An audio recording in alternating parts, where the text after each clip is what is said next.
The keynote speaker was kind of so-so, but He was awesome. He was pretty good. oh, you mean the guy that was before the keynote? But the hostage crisis, and you remember Desert One and what happened there. One of the great sons of North Carolina, Lieutenant General Jerry Boykin, who was a founding member of Delta Force, was on that Desert One operation. So this has been going on for quite some time. And it was October the 23rd of 1983, which was 7 days before I came on active duty. That was when we had the Beirut barracks bombing. 134 Marines lost their lives, sailors also. And going over the years, when we have to deal with Hamas and Hezbollah, in Iraq and Afghanistan, what we saw with these explosive force penetrators, incredibly lethal improvised explosive devices that's responsible for the deaths of thousands of our young men and women and the maiming of even more.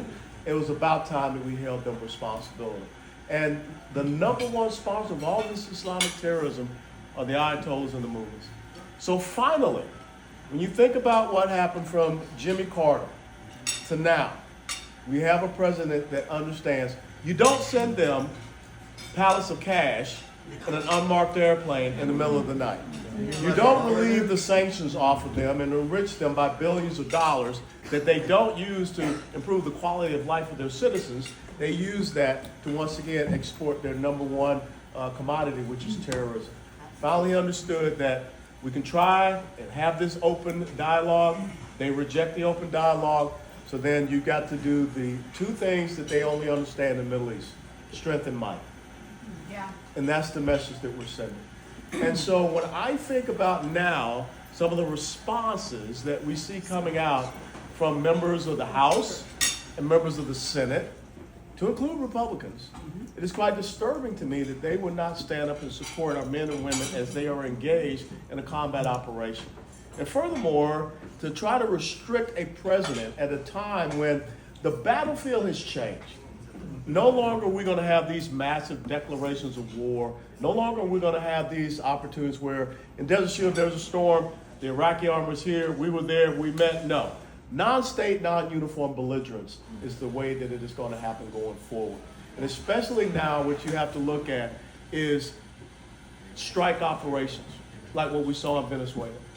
We need to have men and women in the House and Senate that have been in uniform. Mm-hmm. Yes. If you think about going back 50 some odd years, 70 to 73% of the people that were serving on Capitol Hill had all taken an oath to support and defend the Constitution in uniform.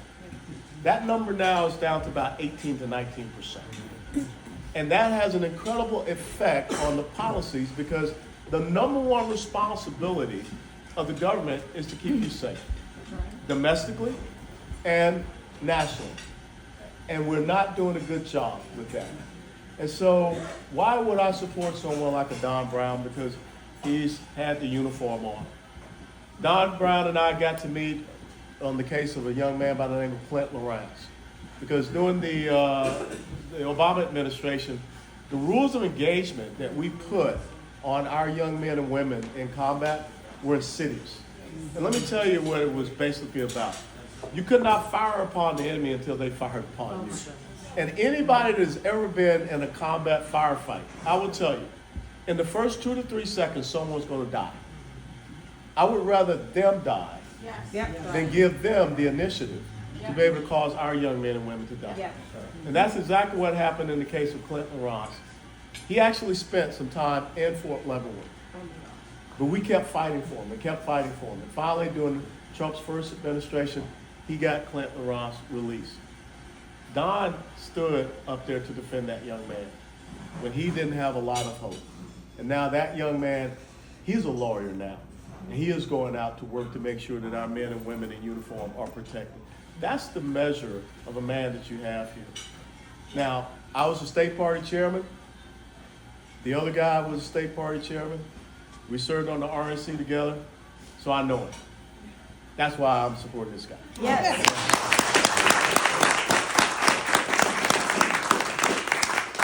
So I will tell you that, some people talk about David and Goliath. It doesn't matter.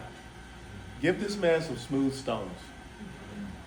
You got one day coming up, 12 hours coming up. You got to work hard to get people out to the polls. And even if this thing is forced to a runoff, that's still a victory. But you've got to get him in a position to win, to represent you. You've got to get him in a position where he can go up there and he can be a voice in the United States Senate. You got to get him in a position that he can be juxtaposed against someone like Roy Cooper, who is not caring or concerned about serving the people. As a matter of fact, Roy Cooper, if he had been sitting there in the State of the Union address, I guarantee you he would have been one of those sitting down when he was asked, do you stand for the American people and their safety and security and protection, or that of illegal immigrants? I know where he would have stood, and he would have stood and continued to clap for those 3 minutes.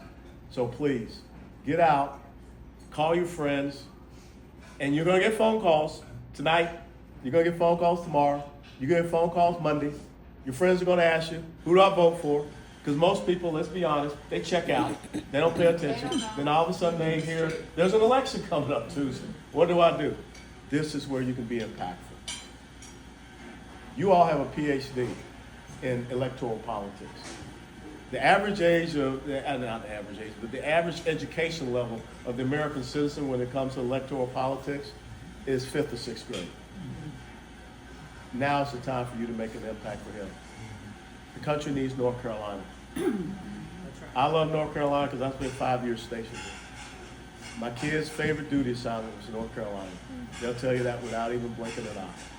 And so I will always come back here to the Tar Heel State to make sure that y'all stay strong.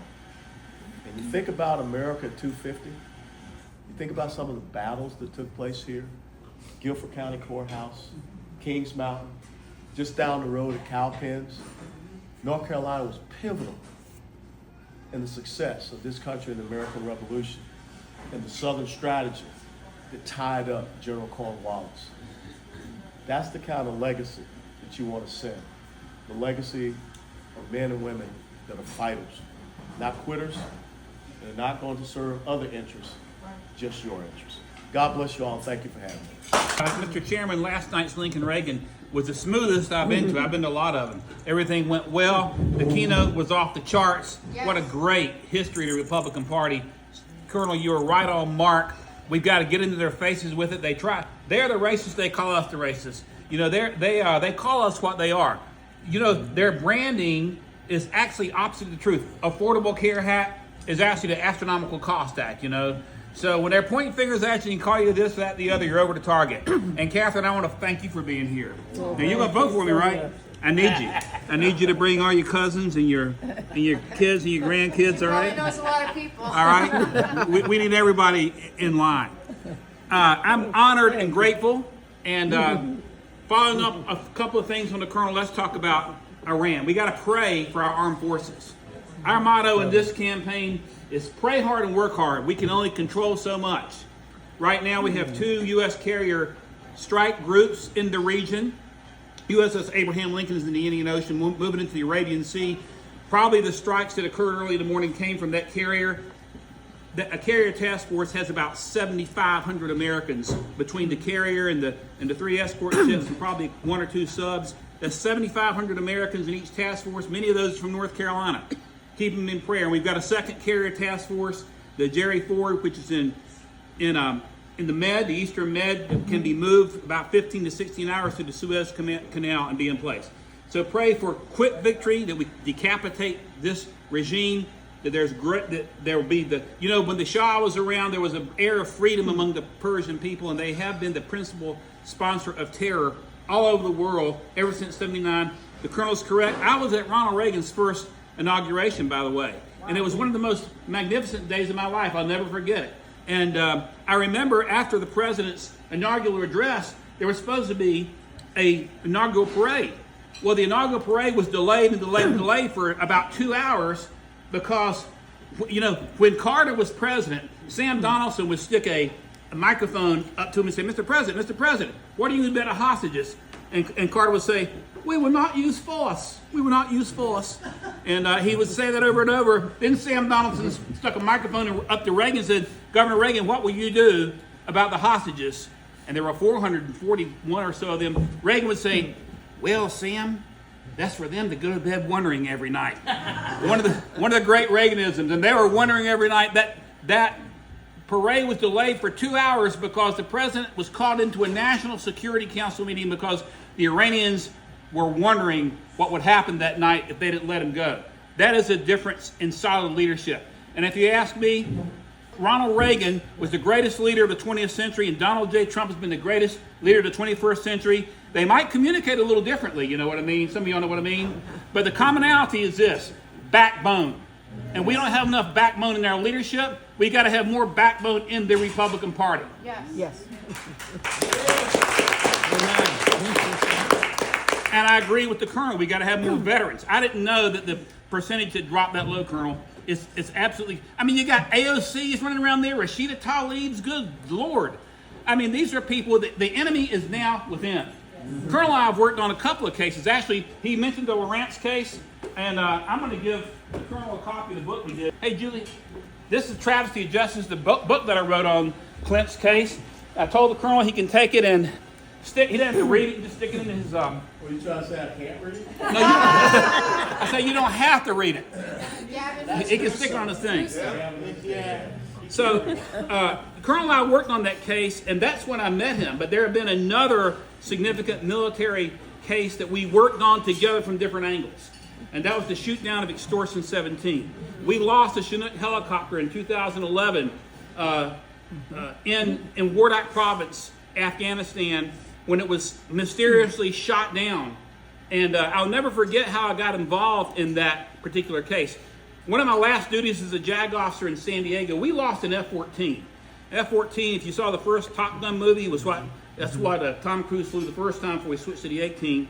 A remarkable aircraft. But we had our Top Gun school at Miramar in San Diego County at the time. And so an instructor went up with a student. They turned right. They were heading down to the Mexican border, try to make another right to go to the Pacific. Lost control because, not to be too overly technical, the F-14 had a hydraulic navigation system, and there was a mistake on the ground. The air bubbles weren't bleeding. The plane crashed into a helicopter hangar. We lost the student. I think saved the pilot, and I had to deal with all that. So I had a little experience with a major military aviation disaster. Then one day, and Colonel, you might have been here. I think you might have been there, but there was a press conference from the National Press Club in Washington, D.C., and some of the most significant patriots associated with our military were there. General Jerry Boykin, who the Colonel mentioned, was there. The late, great Admiral Ace Lyons, who was commander of Pacific Fleet, was there. Louis Gohmert was there. And there were members, there were Gold Star families. I've got a son in the Army. I never want to be a Gold Star father. I'm a Blue Star parent. There were Gold Star families there in this press conference talking about mysterious circumstances under which their sons had been killed. You see, Extortion 17 carried 17 members of SEAL Team 6, United States Naval Development Group. 30 Americans had been shot down under suspicious circumstances. I watched basically a film on Facebook, and something told me it's interesting how the Lord works sometimes to send a Facebook message to Karen Vaughn. And I did that out of a lark. I'd seen the thing. It was very clear something had gone wrong with that shoot down. You know, there were two choppers, two Chinook choppers, 16 and 17. 16 had nobody on it. As it were a decoy. 17 was packed with the entire SEAL team. Something had gone wrong. So I sent Karen a little note. I said, Karen, if there's anything I can do, let me know. I'm an ex-JAG. Of course, sometimes you don't want to trust a JAG, you know. So you kind of have to think about who you're working with. I said, and I've handled a major military aviation disaster. If I can help, let me know. And I've also written a few books. And I'd written a few books at that time. To my surprise, she writes back. She said, we've been praying for somebody to step alongside and maybe write a book. And so Karen and Billy wanted to meet. So Karen and Billy are from the Memphis area, but they live in Florida now. And I was in the Charlotte area. So we drove to Atlanta and met them at a Denny's and talked to them for a couple of hours. And after old Billy Vaughn sized me up for a couple of hours, he slid this little disc right across the table. Said, take it home and look at it. And I could read militaryese. It's almost as bad as legalese. I went home and read it. And I knew something was wrong. And it was very clear to me, I want you to hear me now. This SEAL team, shot down August 6, 2011, was either deliberately sacrificed by the corrupt Obama Pentagon, or their deaths were the result of criminal negligence, one or the other. And I'll tell you, after having gotten involved with that case, after having written the book, I got involved with former Congressman Walter Jones, who was the senior Republican in the House Armed Services Committee back when Matt Thornberry was the chair. And we went to D.C., and I helped Walter and the Armed Services Committee put together an investigation for the Pentagon. We sent a bunch of questions to the Pentagon about the shoot down of this helicopter. And one of the questions was this. It had to do with Afghans who were buried. You see, when this chopper was shot down, they put all 30 Americans on it, 17 members of SEAL Team 6. We had 5 Naval Support Group. We had 3 U.S. Air Force rescue forces guys, 30 Americans, and 7 Afghans. They bring them back over, all of them, after an Islamic imam had cursed the bodies of our SEALs on the tarmac at Bagram. They bring them back, and we don't know who was who. And one of the questions we asked the Pentagon was this. From the House Armed Services Committee, I drafted the question. Thornberry signed off on it. The question was this. We have heard that members of the Afghan National Army may have been buried in Arlington. You see, the Army controls Arlington. Were they buried in Arlington? Here's the answer we got back from the Pentagon. We have read various media reports that the bodies may have been repatriated to Afghanistan. They could not even, or would not even answer the question. And that's the type of BS that we were getting from these Obama generals and admirals controlling the Pentagon. And I tell you, it was after Extortion 17, that's before I got involved in the Lawrence case, that my view of our federal government and the worthless bureaucrats that run it changed forever. They will kill, they will do anything, they will maim. I can't tell you how dirty and nasty they are to preserve power. And so the colonel supported the Vaughns. Billy and Karen love him to death in a quest for truth. And as we have gone forward, we're getting more and more answers. We may not get all answers, but I will stand for our fighting men and women come hell or high water. North Carolina has the 4th largest military population in the country. We've got Bragg here. We got New River Air Station. We got Cherry Point. We got Lejeune. We got the Coast Guard Station at Elizabeth City, and we've got Seymour Johnson Air Base. This is a big military state. And between active duty and vets, we estimate about 750,000. Then when you look at those family members, maybe it's up to 2 million of people that are affected by armed forces. I will be a warrior and a fighter for our armed forces. So I want to let you know that this is important to me. And today, as we go into what is the initial stage of an operation against the most rogue regime in the world, and there's some bad ones out there. Let me tell you, there are some bad ones. But with the Chi-Coms and the Russians, you don't think they're stupid enough to try a nuclear strike, because they know that what they get, if they try that, they'll get it back because of our strategic triad. But with these crazy Shia Islamists, you just can't trust that. So we need to be in prayer for our armed forces. We've got a shot at winning this primary, and I believe we're going to win this primary. By the grace of God, by force multiplication. I am blessed and honored to be endorsed by Colonel West. We've also been endorsed by General Boykin, the very same General Boykin who's one of my heroes, man. I tell you, I've gotten to work with General Boykin the last 10 years. That guy is a warrior. They prevented him from speaking at West Point because he was speaking out against Islamic infiltration in the military. And if y'all ever read my very first book published, Treason, it's a geopolitical thriller. It is about radical Islamic infiltration inside the U.S. Navy.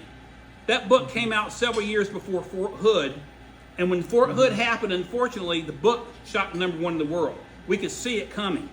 Admiral H. Lyons, you knew, of course, Admiral Lyons, was a warrior speaking out against this desecration that we're allowing in our country. I went to Paris a few years ago.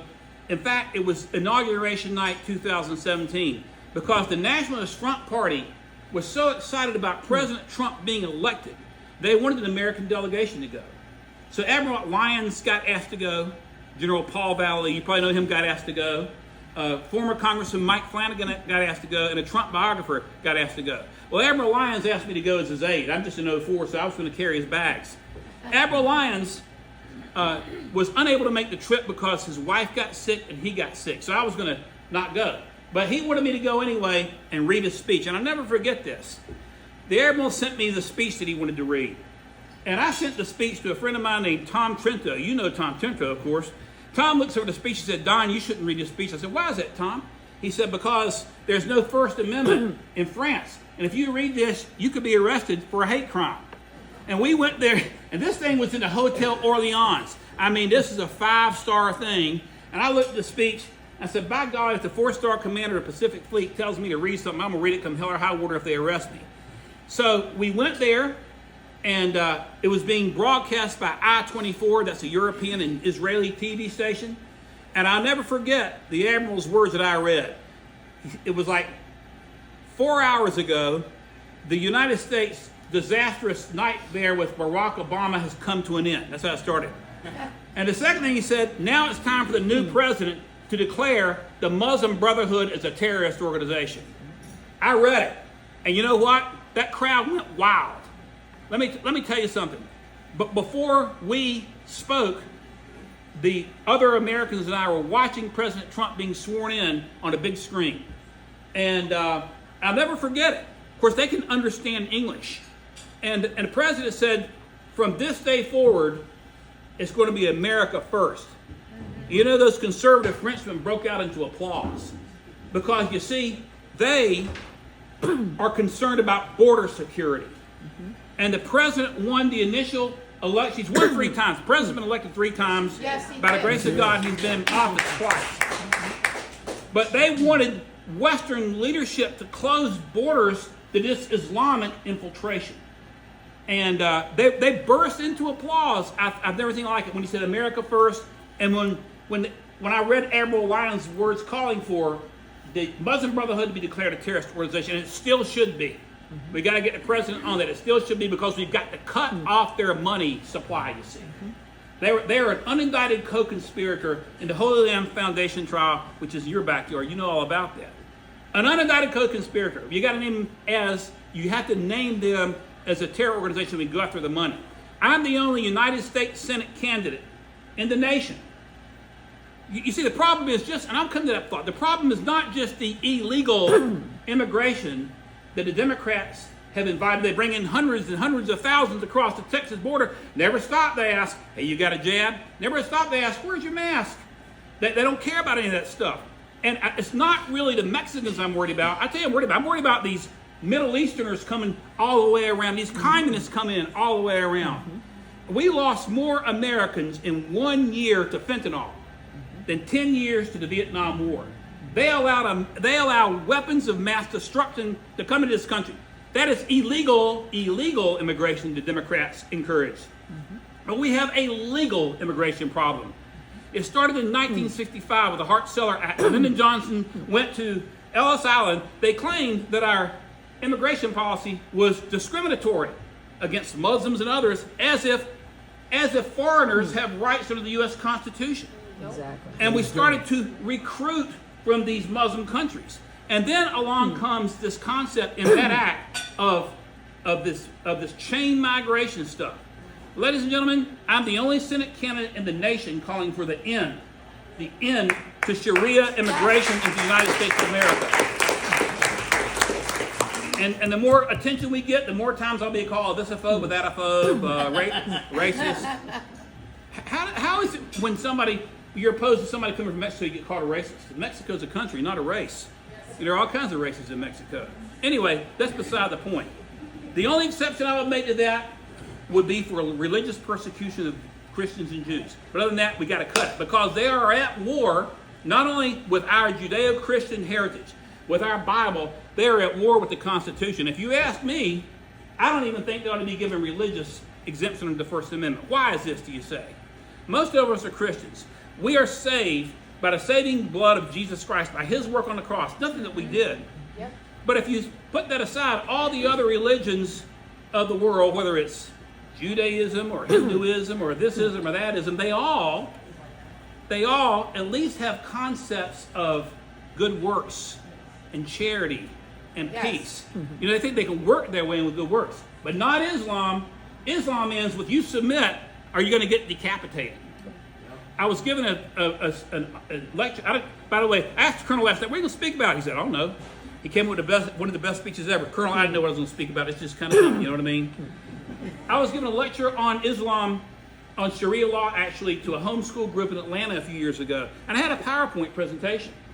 And there, in the PowerPoint presentation, there's a picture of a place in Riyadh, Saudi Arabia, called Dira Square. Dira Square, also known as Chop Chop Square. And so what happens is, the Sunni Muslims, if you act the wrong way, they'll bring the accused into this square, and no matter how many women and children, they'll close it off, and they'll start decapitating or to cut this thing. That's how radical it is. I tell you, when I finished that lecture, I had a gentleman come up to me and he said, I don't remember his name, he said, I was an American instructor at the King Fahd Royal Naval Academy on 9/11.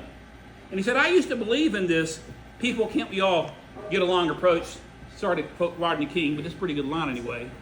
He said, I used to believe in this, we can all get along approach until the towers went down. This American instructor said, I saw those midshipmen at the King Fahd Royal Naval Academy in Saudi Arabia cheering our towers going down. That's what we're fighting. We're fighting unadulterated evil. And we've got to put warriors on the floor of the Senate who don't give a rat's you know what about what they call us, and really who don't give a rat's you know what about whether we get reelected or not. Right. Because if we don't return to the spirit of patriotism, you know, it was a minority of patriots that battled in the American Revolution to begin with. And by the way, the United States Army, June 14th, 1775, before there was a Declaration of Independence. United States Navy, October 13th, 1775, before there was even a Declaration of Independence. And I can't forget the Marines, November 10th, 1775, before there was ever a Declaration of Independence. We have to regain that fighting spirit for liberty. I'll lead the charge given the opportunity. Love you all, and I'm so grateful that everybody's here. Thank you so much.